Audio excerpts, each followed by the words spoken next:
ગયા સોમવારે 10મી ઓગસ્ટના રોજમાં લેટિન અમેરિકન દેશમાં કોલંબિયામાં 3.4 તીવ્રનો ભૂકંપ આવ્યો હતો અને આ ભૂકંપમાં અત્યાર સુધીમાં 256 લોકોના મોત થયા છે અને 600થી વધુ ઘાયલ થયા છે.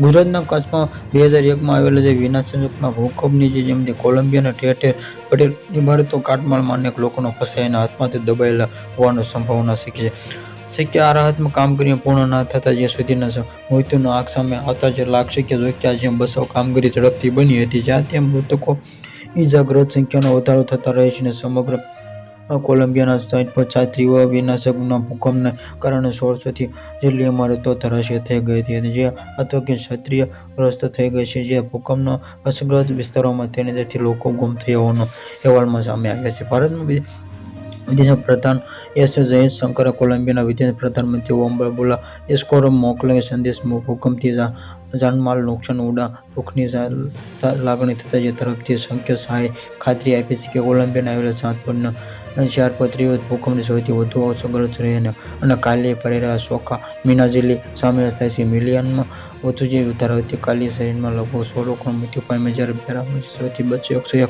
મૃત્યુ પામ્યા છે. જાતિપતિ મર્યાદિત સમય તેમના ખાલી હાથે જતા કાટમાળ સાફ કરીને વધુ ગુમ થયેલા લોકોને જે રહેલા કોલંબિયા જે એગ્બડી સોમવારેથી ભૂકંપના પ્રમાણે શંકાથી રાજધાની ક્યોટોમાં પહોંચ્યા. રાહતમાં બચાવમાં કામગીરીનું નિરીક્ષણ કર્યા પછી જણાવ્યું કુદરતી આપત્તિ પહોંચ્યા વળતરને જે પોલીસ કર્મચારીઓ તૈનાત કરવામાં આવી છે. તંત્રમાં બચાવ પ્રયાસમાં રોકાયેલો છે.